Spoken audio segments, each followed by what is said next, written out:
What is up, best ball fanatics? What is up, fantasy football fanatics, dynasty defenders, IDP Army? It's your man Jordan Reigns at 50 Shades of Drunk, and I'm joined with Billy at Hombra Vendor of the Offensive Points Podcast. And tonight, wherever you're listening to this, we are going to be just doing a kind of a vibe sesh, a Q&A over all your questions about fantasy football.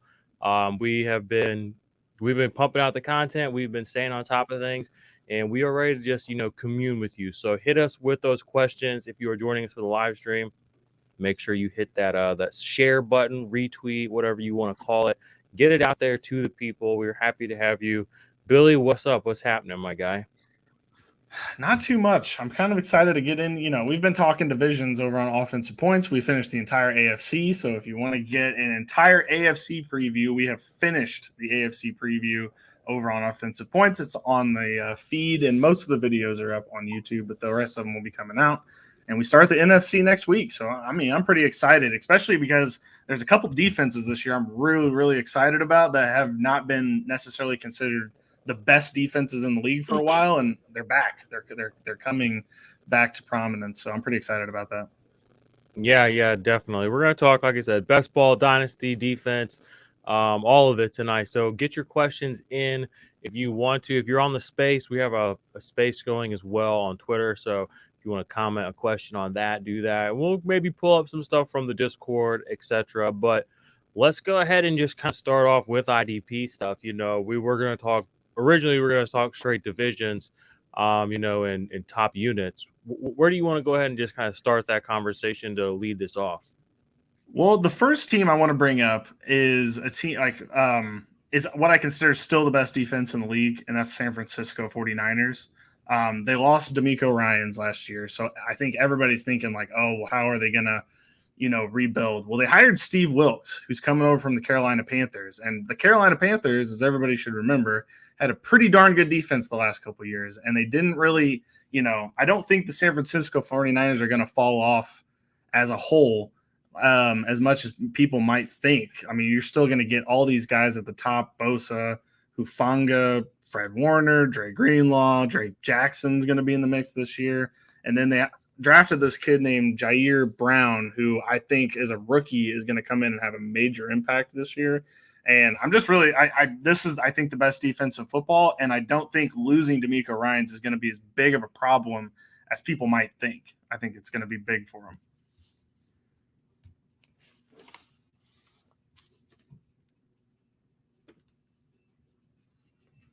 You're muted, just so you know.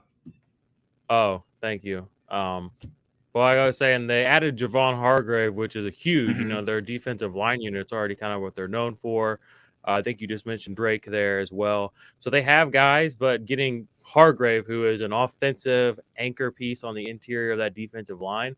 I just saw a quote yesterday, actually, from Nick Bosa that said, I was like, paraphrasing a little, but it basically said, I don't think people realize how good Javon Hargrave is. And as a Steelers fan, like, you know what I mean? Like, I remember when he was on our defensive line, and losing him to Philly was not something I like to see. And he was part of their run, that made a big difference on that defensive line that had so many sacks this last year. Double-digit sacks for Hargrave.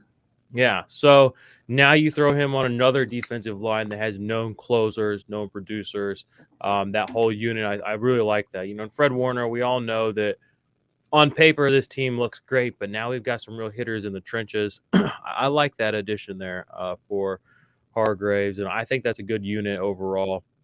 So is that like you said that's your top unit?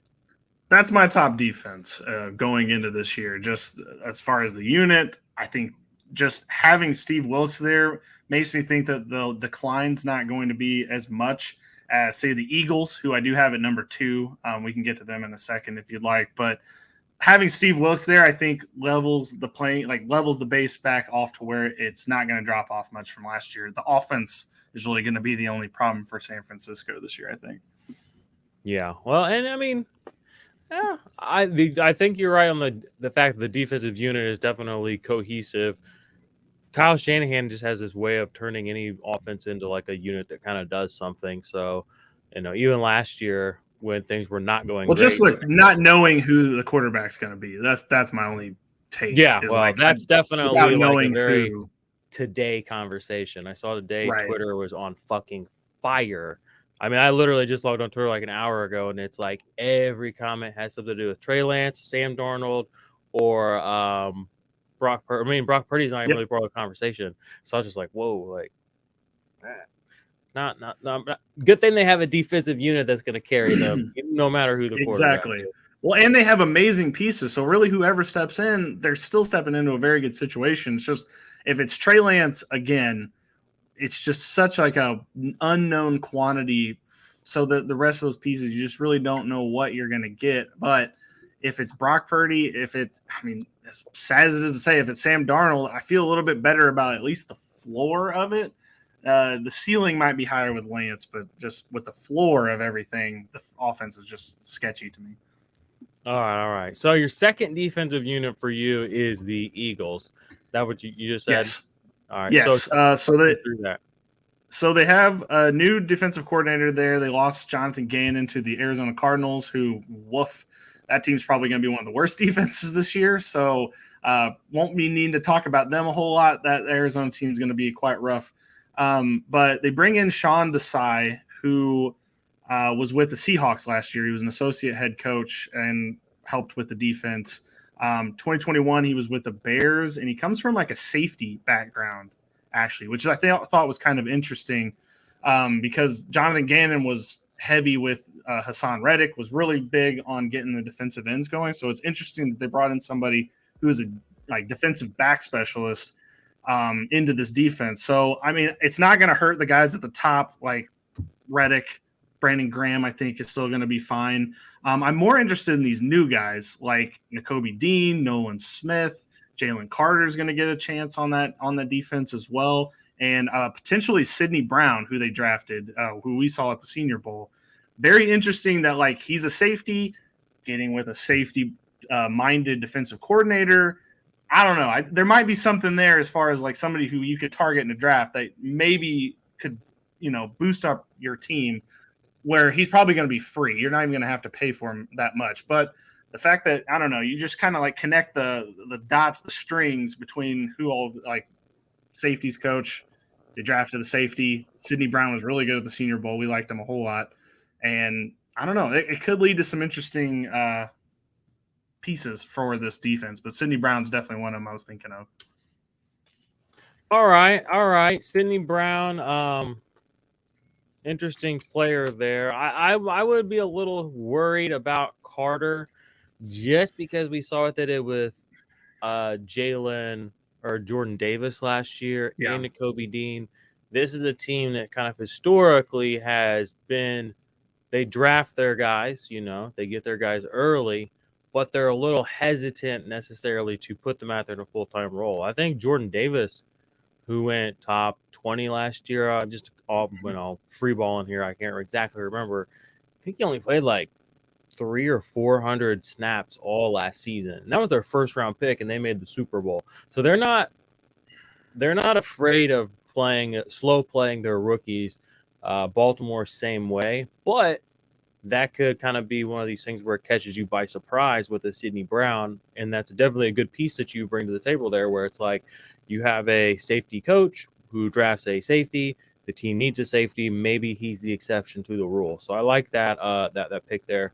And as far as the overall unit, I mean, we know they're good because they can close. It really comes down to the fact that Hassan Reddick can finish his sacks. You know what I mean? Like he's one of these rare guys that's just like the auxiliary metrics they're fine, but the metrics that matter, like the getting home, he does that. You know what I mean? So he was one of the best pickups I thought for them this last offseason, getting him from Carolina. So I don't really have any more comments on that unit, really. Well, no, it's just with Hargrave leaving, it just leaves a wide open hole for either Jordan Davis or Jalen Carter to fill it. Now, is it going to happen? Are they as talented as Javon Hargrave?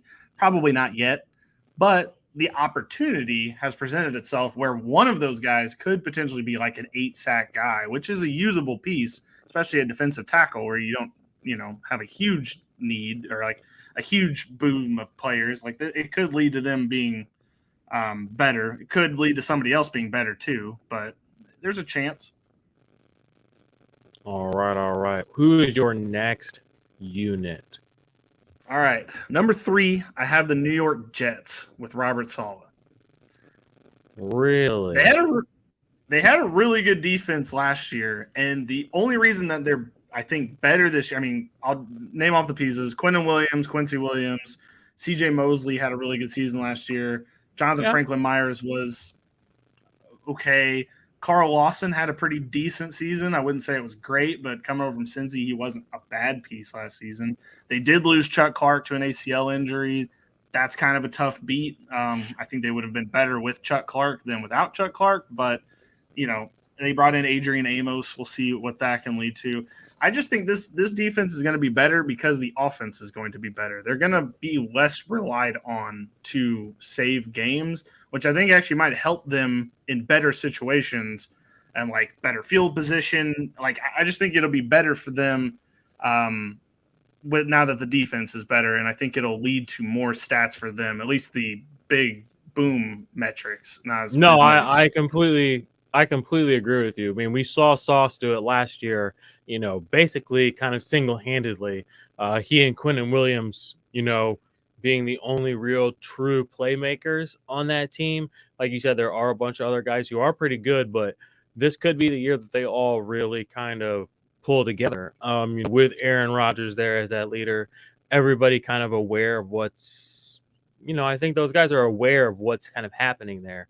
I remember when the Chiefs were in this situation a couple of years ago where it was like, the Chiefs have always been kind of good, but it was like you kind of get that feeling, same thing with the Bengals where it's like if we keep cooking at the right temperature, we can keep cooking this for a minute, but we'd also know like right now it's cooking right now. So we got some things to do. So I like, I like that pick there. Yeah, I mean, it's not, C.J. Mosley almost had 100 solo tackles by himself last season. Like that kind of thing, I think, is repeatable in this kind of an offense. And Robert Saleh puts these guys in really good positions to make big plays. And now that they have a defense that isn't Zach Wilson going to get him back on the field right away, they're even going to get more rest. So they're going to be more prepared to face. And they added a first-round pass rusher, right? So they have a first-round pass rusher. What is it, Jermaine Johnson? Is that who it is that's also there? That was last year. They drafted him. So he's also there. So these guys are still Will McDonald.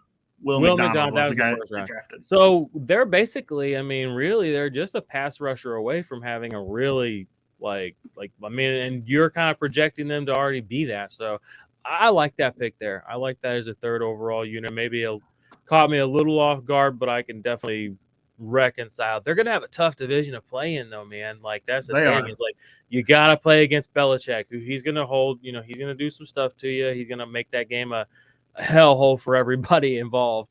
Then you got to play Miami, where they're gonna get scored on a little bit. Boat race kind of situation. I don't know how they're going to respond if they start getting frustrated. You know what I mean? Because again, it's a very young team, so it'll be interesting to watch how they all kind of jive, meld together, and if they can come back from some of those adverse situations, or just keep the team in a situation where they're never in that situation.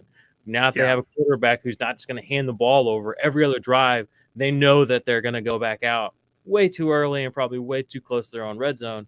Those problems aren't problems anymore, so they can just go out and really get after it. So I like that pick there. This is one of my teams that I think, and they had a pretty solid defense last year. I know, we kind of cross against playing team defenses, but in leagues that you played team defenses in, the Jets were not a bad pick to have. I think they're around like the 8th range, but this year I think they could be potentially in the top 5. I don't know. Nice. We'll see. Loving it. All right, this next one might trigger you, so just get ready for it. Oh, I love being triggered. Make sure y'all are subscribed to the channel if you're listening to the podcast. Make sure if you're listening to the podcast or if you're listening on the channel, you subscribe to the podcast. Hit us with a super thanks. Hit us with a thumbs up. Hit us with a podcast review. We would love that. Appreciate that. And get your questions in. Even if you're catching on to this, after we post it, go down in the comments, leave a question. We will respond to you. We will help you win your fantasy leagues. Also, go check out the Discord. Also, follow us on Twitter, etc., etc., etc. All right, continue. Where we at? All right. I don't know if you're ready for this one or not. Well, I guess we'll see. Number 4, I have the Miami Dolphins. I like it. I like it. Okay, good. I'm appreciating that we're starting in that kind of a spot. So, all right. So the Miami Dolphins bring in Vic Fangio, which, I mean, we've seen what he's done in the past with defenses, and he is just very good at getting the most out of each player on the team. We're starting at the top with our top acquisition, which was David Long. I think this is, if you're looking for somebody to target potentially for trades out there and you're an IDP league, David Long is somebody that you're going to want now because you're not going to get him by week 4. I seriously doubt it. I think this defense is going to be that good to where he is going to be the prime beneficiary of it. But they've also got Bradley Chubb, who didn't necessarily have the year that we thought he was going to have when he got traded there last season. But this year, a little better opportunity. Vic Fangio, usually likes to put guys like this in a better situation. It's not somebody I would be targeting, but he is like somebody that you might be able to trust, at least as a streamer. They also got Devon Holland, Christian Wilkins, Jerome Baker, who might lose his job, but we'll get to that, and Jalen Phillips, who was really massive for them last year. The thing is their stats last year were all pretty good, but this year they're going to be much, much better because the schemes are going to be better. They have a coach that can analyze these players and find out how to put them in the best situation. So I think by having him there, you're going to be better with each of these guys on the defense. Agreed. What do you think about that? Everyone you named off there, good names to kind of know. I think you're right where it's like they brought in David Long to be that more traditional linebacker that David Long or that Jerome Baker is not, So David Long is probably going to usurp him.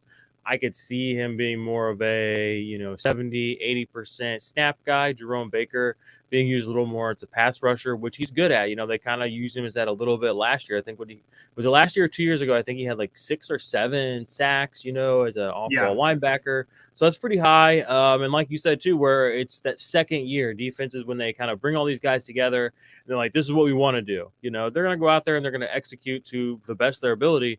But that's only going to get better as they have more time to play with each other, communicate with each other, and learn more about the scheme and the coaches, etc. So now that they've brought all those pieces together, and this, like you said, kind of the opposite of the Jets. This is not a young defense. This is a very well-seasoned defense. You know what I mean? Like Jalen Phillips. But don't they have another edge rusher that drafted last year off the edge? That was a little bit of a. They have Channing Tindall that they drafted last year. Wasn't there another guy from Miami they drafted though? They drafted like two years in a row, I thought. They have Zach Seiler and they have Emmanuel Ogbah as well. All right. Well, I knew Emmanuel Ogbah was coming back. He got injured last year. I thought they drafted another edge rusher, but I guess it's just Jalen Phillips. Who else? They have Andrew Van Ginkel is there. They, Kyle Van Noy's gone. So some more of those guys are going to step up into that position. So there's a lot going on there. And I think, like you said, the fact they're all they have a veteran head coach. None of these players are young except for Jalen Phillips. I say that again. And even their back end guys are a little bit older. Their corners are veteran guys. They brought in Jalen Ramsey from the Rams and traded for him, and then they have Xavier Howard, obviously, who is they're in win now. They're in win this year mode. You know what I mean? So 1,000%. There's they just kind of added. They just gently seasoned what was already there. And they're running it back, and they're in a tough division. But I like that pick a lot, and I like it too because they're another one of those teams where, kind of like the Jets, they don't have that flashy edge rusher. They do have Bradley Chubb, for what he's a name, but Emmanuel Ogbah, right. He was a little banged up last year, and Jalen Phillips, he's a PFF hero, but what's he really done on the field?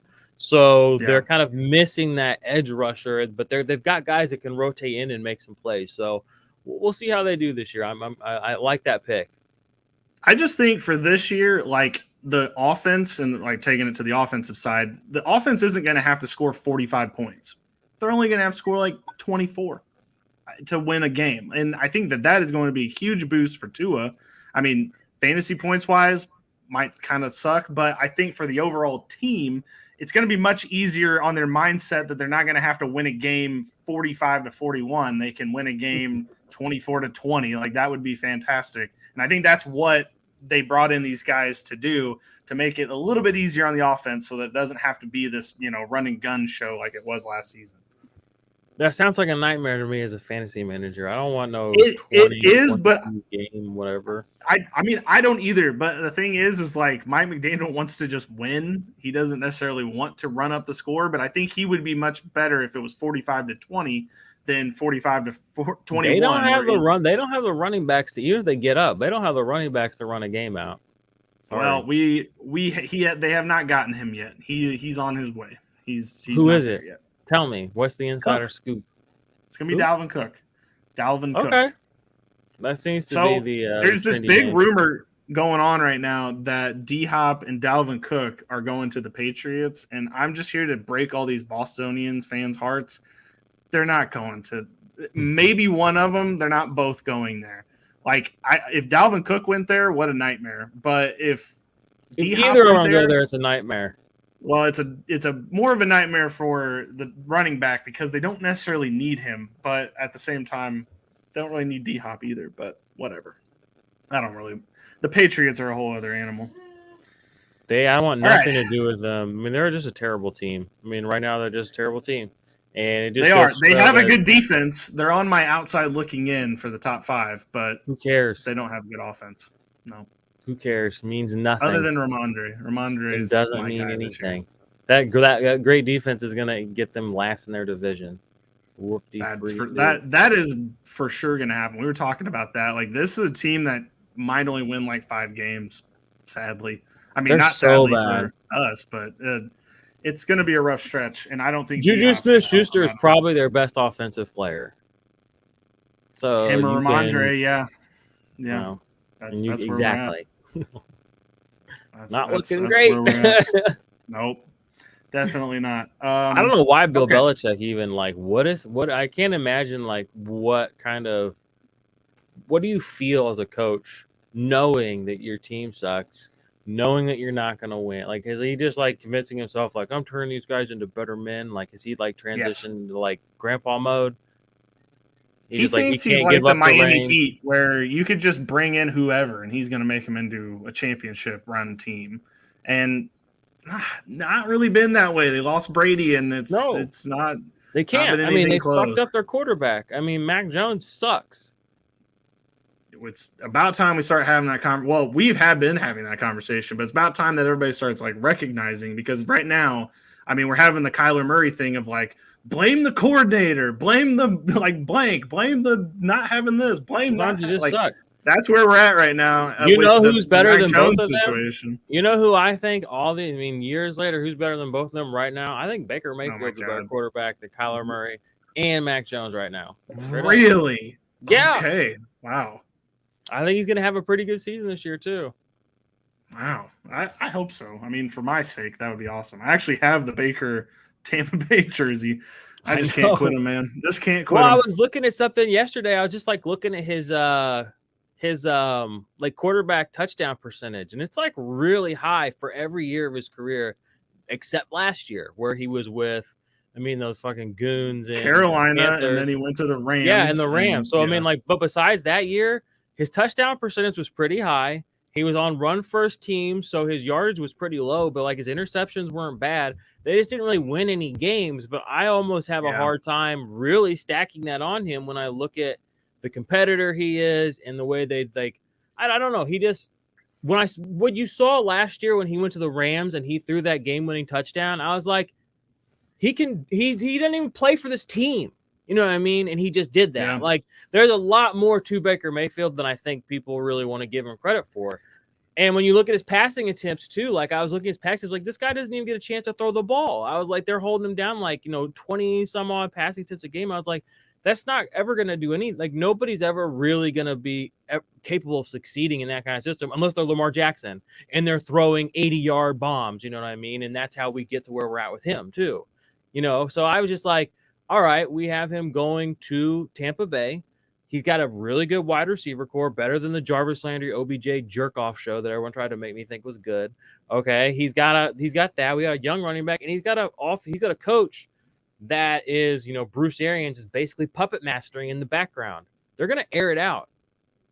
And you know what? Baker's the kind of guy too that just like he knows where he's at with his career. He's gonna chuck that ball to Mike Evans. Here's a bold prediction for you. It's gonna be kind of like the last Drew Brees season, where Drew Brees knew exactly what to do to be successful. Throw it to Michael Thomas. I could see Baker Mayfield catching on early and being like, you know what? Mike Evans is out there. That's where the fucking ball's going. Like, it's pretty much that simple, because that's gonna make me look really good. And if we can rack his numbers up, and he's on he's starting to be in those conversations. You see him. If I can be a part of the racking the Mike Evans conversation up, that brings Baker Mayfield's boat up a little bit. And their division's trash. They don't even have to win the division. It's going to be a positive. They can even finish second, which is totally doable, I think. So yeah. I don't know really how I got on that. We got on that because of quarterbacks. You know what I mean? It's like I'm happy that we got on a Baker Mayfield tangent. It was you that did it and not me, because people probably sick of me. Well, I'm happy that you're finally. I'm happy you're finally open to the idea that maybe Kyler Murray isn't one of the best quarterbacks in football. And so I thought, maybe I could bring in a Baker Mayfield redemption story, and I could spark a little fire under you. Maybe we get on the same side. I mean, I'm happy about that. I personally have moved on to Jalen Hurts because he's the Oklahoma quarterback. Well, he's the GOAT. There's no conversation to be had about him. He's a GOAT. Right. So I've moved on to past the two other bad Oklahoma quarterbacks, and now we're on, Well, I'm just saying, I think the jury went out a little. I mean, again, remember where Baker Mayfield went? The Browns. Like, he was doomed from the beginning. Like, it was never going to be good. I know he was still damn good for them for a sec. He won a playoff game for them. 2021, and they should have won. In 2021, they also should have beaten the Chiefs in that game. Yes. And then he goes out on like 2 days of notice, and he wins it. Was that Monday Night Football? He won a game for the Rams. The Rams were shit last year. FY, I don't know if anybody knows that. Like, Baker Mayfield went on the field and was the best player for the Rams after they came off a Super Bowl. Like, just think about that for a second. Aaron Donald didn't win no fucking game for nobody. That was Baker fucking Mayfield, motherfuckers, straight up. Ooh, I'll still go back. Here I am. Dude, I'll still go back to the year that they did go to the playoffs when Baker Mayfield, this was the last year before they cut him loose. He went head-to-head with Justin Herbert, touchdown for touchdown. And at the end of that game, to get Baker Mayfield back on the field, Myles Garrett in this vaunted defense allowed Austin Eckler to run in the end zone so they could have the ball back with enough time left. Like, that is what literally happened in that game. And people are like, wow, Baker Mayfield was a problem. Defense is fine. I'm telling you. And it's like, no, they were just they were just letting them score at will so they could have the ball back. But are we starting the Baker Mayfield? Are we starting the Baker Mayfield comeback tour? Is that just started? Is this our first show? I've been ready for this my entire life. Well, you've got somebody who will vocally scream it out anywhere and everywhere I can now. Kind of, I was on Jared Goff last year like this. I was on Andy Dalton the year before, but whatever. I remember. Sometimes you win, sometimes you lose. What can I say? Hilarious year there. All right, let's move on to number 5, because this is a team you know very well. Number 5, which a lot of people don't have at number 5, but I do, and that's the Pittsburgh Steelers. I don't know how you can be against them being in the top 5. Like, yeah, they were injured last year. Like, and TJ Watt was the major person that was injured last season, but as a whole, they were all banged up. So, like, the fact that people are already like pushing them down the list to put like the Cowboys ahead of them, I'm sorry, no, it's still the Pittsburgh Steelers. They have TJ Watt. They brought in Cole Holcomb from the Washington Commanders. They brought in Landon Roberts, which is very underrated. He was huge for Dolphins last season, had the most tackles on the team. They still have Minkah Fitzpatrick. They have what Alex Highsmith put together last season, which was a double-digit sack season. Beast mode. What are we doing? Like, they added a playmaking cornerback in Patrick Peterson. Might not be someone who can really cover, but he can still make plays. And that's what kind of defense we have in Pittsburgh. We have a playmaking defense. We don't have a stop people from driving down the field. We're going to take the ball away from you while you're driving down the field kind of defense. And Patrick Peterson fits in perfectly with that. Same thing with Minkah Fitzpatrick. We got rid of Terrell Edmonds as well, who is just kind of a meh kind of guy. I think we have KZ right now as one of our safeties. And he is the safety. they're really embracing this whole disruptive on the front end, disruptive on the back end. Again, I loved bringing in Patrick Peterson because, I mean, people forget how, I mean, Kirk Cousins and the boys, they beat the Bills last year. How? Because Cousins kept them in that game. And then what happened? Patrick Peterson, old-ass Patrick Peterson, is a playmaking cornerback, and he took the ball right out of the fucking Bills' hands as they were driving down. That kind of shit on the Steelers, who already played close games. It's crazy to think that the Steelers, in a division with the Bengals, they got a shot all the time. And like you said, they're not really, and that's off of the defense right now. So I like that you put them in there. I will say, and it goes unnoticed too. I mean, we lost, who was the cornerback that we lost to the Bengals like 2 years ago? Was it Will, I forget who it was. He had all those sacks a couple of years ago. Anyway, we lost like our nickel corner to the Bengals, and then we also lost to it. Remember, like he just up and retired last year, just out of nowhere.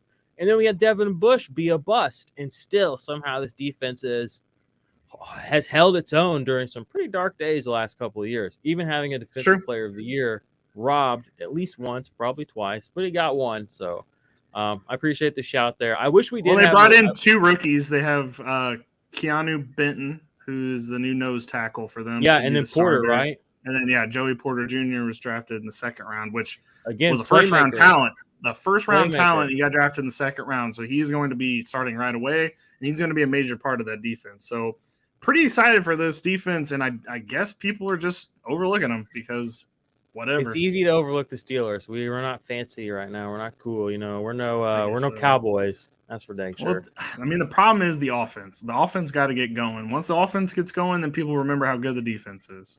So that's just the way it is there. All right. I just have the three that I want to, like, the outside looking in of the top five. I'll go through them quickly. We don't have to, like, break down each one. The Cowboys are number 6 for me. Micah Parsons, Donovan Wilson, Leighton Vander Esch, DeMarcus Lawrence, Damone Clark, maybe. Might be DeMarvion Overshown. I'm not sure. One of those will be there. Also, the Patriots and the Giants are the other two that I think are just in the realm of potentially being one of those top teams.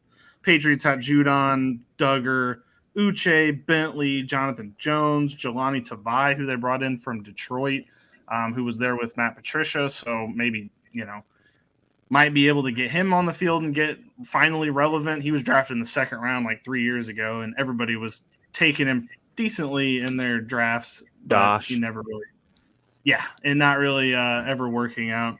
And then the Giants brought in Bobby Okereke, who I think is going to be massive for them because a linebacker was a gaping hole. Azeez Ojulari, Leonard Williams, Kayvon Thibodeau, Dexter Lawrence, the crew. They should be solid as well. And I think that with that team is literally trying to beat you by 1 point, and the defense has to be on point for that to work. So I don't think they're going to have much drop off, even though they lost a couple of key players. Julian Love, I don't think is there anymore. And somebody else left as well. But they lost Julian Love. They lost, like you said, like all their linebackers. Thibodeau should be picking up though, and Ojulari should be picking up quite a bit of the slack. And then Dexter Lawrence has been popping off too. So I think that's a good group there. The team I've been kind of paying a little attention to defensively. I mean, I guess Jacksonville's one that I kind of like a lot. They don't really have any true like superstars right now like they did a few years ago, but they've been kind of building some guys up.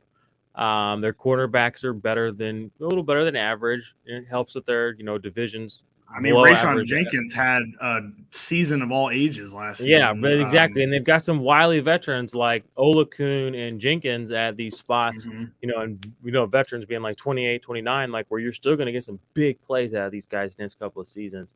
So I really like them. And if Trevor Lawrence can really kind of man up and lead that team, you could see even more kind of from both sides of the ball. So I like them a lot. They're one team or one defensive. You want to hear one of our hot takes? I want to quickly just say also, I think the Bengals defensive unit is still really, really good. I think Atlanta's defensive unit is sneaky on the back end. Front end is still dog shit. Back end, I think, could be interesting, especially as the quarterbacks in their division, again, are Baker Mayfield and Derek Carr and Bryce Young or It's whatever, Bryce CJ Young, Stroud. Yeah, whichever one that guy. So they're Bryce interesting. And I think the Chiefs defense is finally actually good. Like, I know they won a Super Bowl like 2 or 3 years ago because the defense, blah, blah, blah. But like that wasn't really like their defense was just okay. You know what I mean? Like Frank Clark, and like that is Frank Clark not being re-signed should tell you everything you need to know. Like, we way overpaid him. Like, we won in spite of Frank Clark, not because of Frank Clark. But we've added some linebackers, Willie Gay. We've added some corners. We got Fenton. We got L'Jarius Sneed. I know we walked away from Thornhill and Tyrann Mathieu, but we got some other safeties coming in. Justin Reed came in. So I think the Chiefs defense, and part of that too is that they're just putting really good situations a lot of the time to, be good players, but they actually have been adding good players. 2 first-round edge players the last 2 seasons. We still have Chris Jones, and then they've hit on their corners recently. So Josh thinks that Willie Gay is going to get benched for Drew Tranquil. What are your thoughts about that potential? I could see it, honestly. I don't know if I would. Willie Gay didn't have a bad year No, last he year, didn't. but Drew Tranquil could be Drew better. Tranquil's a dog, though. Drew he Tranquil is. next to Nick Bolton is better than Willie Gay next to Nick Bolton. I'm just be honest. Yeah, in my opinion. okay. I think Willie Gay will he still brought that play a up. lot. He'll see his snaps get pulled back, I bet. Okay, that's fair. I know. I agree with Josh. It's a pretty rare situation. Yeah, I was about to say this is. We'll make. But sure I mean, I've thought that too, and it's just because Drew Tranquil has been undervalued the last couple of years. Yeah, Everybody he's wanted been with the Kenneth Murray Chargers and that hot ass mess of a team. Yeah, and everybody only has eyes for the names there. They only had eyes for Khalil Mack, who did nothing. Joey Bosa, who really didn't do anything. Brandon Staley, who's done nothing. Derwin James, who's done some stuff. Good for pretty much the only guy there. But I mean, anybody else? He picked up Travis Kelce. yeah. So we have Drew Tranquil on the Chiefs now. I like that you brought him up. I kind of left him out of that group. I like that a lot. Yeah, I like that a lot. Okay, well, I just have one more hot take that I want to get out there. When you mentioned Jacksonville, we thought potentially Jacksonville might have the chance to be the best offense in the league this year. What are your thoughts about that? Can you repeat that one more time? We think the Jacksonville Jaguars, we weren't all sold on it. We were just kind of pitching it around. But we all thought maybe the highest scoring team in the league this year could be the Jacksonville Jaguars. All right, I'm going to tell you exactly the first thought that came to my mind when you said that. This reminds me of how people were talking about the Atlanta Falcons to be a dark horse good offense. Was it 2 years ago when they drafted Kyle Pitts and they had not best in the league though? Was somebody actually people were talking that? like they were? Well, either way, Jacksonville best offense in the league. Are you kidding me? How are they okay? That would mean they would have to be better than highest scoring, like which is different than best. I just don't see it. I mean, how many touchdowns do you think Trevor Lawrence would have for that to be a thing? Like he would have to basically have like 36 passing touchdowns. Yeah, pretty much. But I mean, like he might need more than that. And then that's just him. They're running backs. I mean, I don't know if ETN can hit double digits. I don't know if Tank Bigsby might be able to hit double digits. But I mean, I need 20 running backs, touchdowns too. So I need at least like 55 touchdowns, and you need a playmaking defense if you're going to score like that. So I need Rayshon Jenkins to take a pick six back. I need Jalen Ramsey's not on that team. I would put more money on the Miami Dolphins than them, just because I don't think their defense can score. You know what I mean? Yeah, that's fair. The Jacksonville Jaguars defense, because if you're gonna have the highest scoring team, you have to have a defense that can get some turnovers and take it down the field. A la Sam Hubbard rushing for what he do, like 99 yards with his big ass. Rayshon Jenkins had a big touchdown last year. So last year, Chandler Jones had a touchdown last year. I mean, your defense has to have takeaways and actually be able to move the ball and like kind of pick up some, along with your defense being good. That's why I think the Chiefs would be another team I think might be better too, just because of the situations. So I think that's a super hot take. That's all long-winded. So they were 10th last year, Jacksonville, in scoring. It took Chiefs were the highest last year, 41 passing touchdowns, 18 rushing touchdowns. which led to like 496 points. Eagles were right behind him at 477. I still think it could happen. I think if Trevor Lawrence makes a move up, like makes the next step up, theoretically he should be in the 35 touchdown range. He was Could at be. But he was at that's 25 last year. I also have a how many do you have last year? 25. So this will be 10 more this year. I'm That's also a little bit like, hesitant with Calvin Ridley just because it's multiple years well, since he that is played the true. full season. And so like if like Calvin Ridley was on his second year with the team, then I would be much more into that. But I just don't know. Like when I think about the Jacksonville Jaguars, I just kind of assume that I mean, you want my honest opinion? I think Calvin Ridley's basically going to do what like Marvin Jones did last year. That's how I just kind of assume right now. I'm like, he's going to just be a guy there. You know what I mean? Like, until I see that he's going to be the alpha and he is in good shape and, that they do have a connection, et cetera, et cetera, et cetera, I'm not going to put that on him. You know what I mean? Like, I have a hard time doing that. Now, I'm fine being wrong, though, and I probably will be wrong. It wouldn't shock me. Also, same side of that, it wouldn't shock me if he had like 1,200 yards and I have no Calvin Ridley because I'm an idiot. Because I mean that's just my life. Just like I don't have any Tyler Lockett. I'll just see what happens. So 2 years ago, Dallas Cowboys had the highest scoring offense in the league. They had 530 points. It was 40 passing touchdowns, 15 rushing touchdowns. But they also had 9 return touchdowns, which I don't think should count, but whatever. There you go. All right, so we got a question in the chat from Richie. Appreciate it. Richie says, rookie IDP question. How do you guys feel about Derek Hall, Will McDonald, and Isaiah Foskey? Anyone worth rostering? I think that McDonald and Foskey are both worth rostering right now. I don't know. I don't have a strong take on Derek Hall. I've been asked about him a couple of times. For me, it's a little bit more just I know the situation in New Orleans requires that they have a pass rusher on the field. And they don't really have anybody right now to do that. So I think that Isaiah Foskey could get, a meaningful role right out the gates. And then Will McDonald, similar situation where I know that they kind of need help there. They drafted him. He has a first-round pedigree. So I think they're both potentially worth rostering. I'm not going to count on them as ones. I think back end 2 is a hopeful projection for them. But, there's range of outcomes that could go really great for them, so we'll see. What are your thoughts? As far as Derek Halls goes, I don't know if he's gonna start. That would be my only problem because I think it's Nwosu. Don't know how to say that name in front. Yeah, Uchenna Nwosu, whatever. I don't know how to say the name. There you go. He is in front of him right now. I don't know if he gets on the field, but if he does, I mean, that would be major for him. So I don't know. Seattle's got a sneaky good defense too this year, by the way. Didn't really mention them, but I love the name. Good offense too. Yeah, well, Kenneth Walker about to blow it up. I do like Kenneth Walker. He's gonna be the next. I think it's gonna. I just traded for him from Joe, didn't I? In that one league, I made a couple of big trades with Joe in that league recently. I feel like that backfield's gonna be a little bit more split than you think, but we'll see what happens. So be it. I don't give a fuck.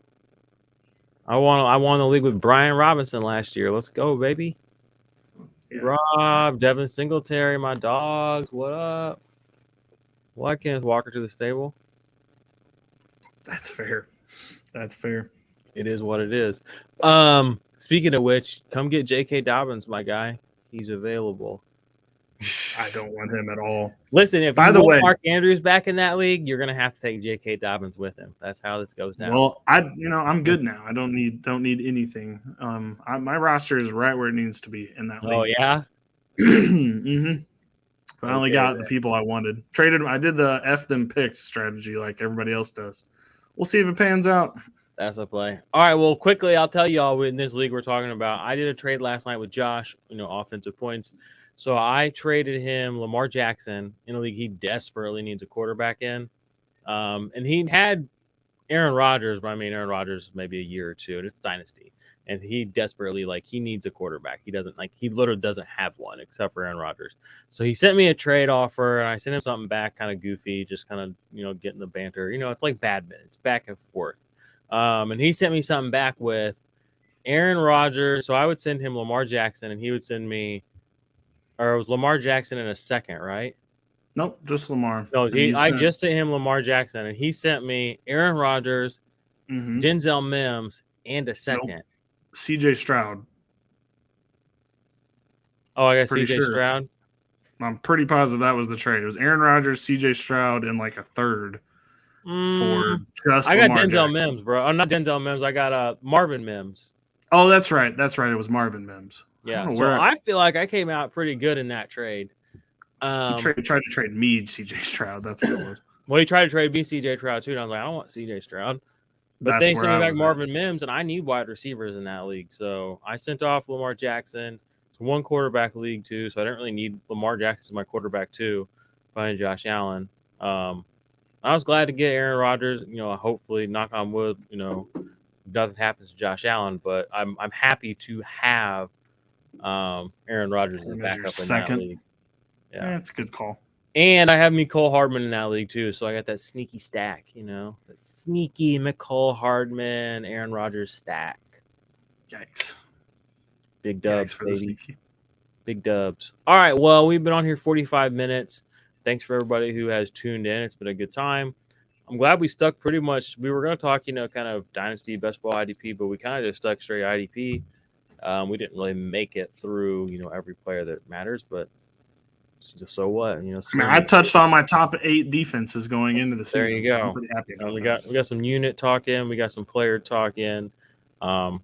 Yeah, guys, gals, the podcast feed, we'll have this on probably in a day or so, because I know tonight offensive points will drop on the podcast feed. So keep an ear out for this. If you'll hear this a couple of days later. And yeah, just leave us any comments. Throw us some questions in the Discord. And yeah, we appreciate you. Any final words, Bill?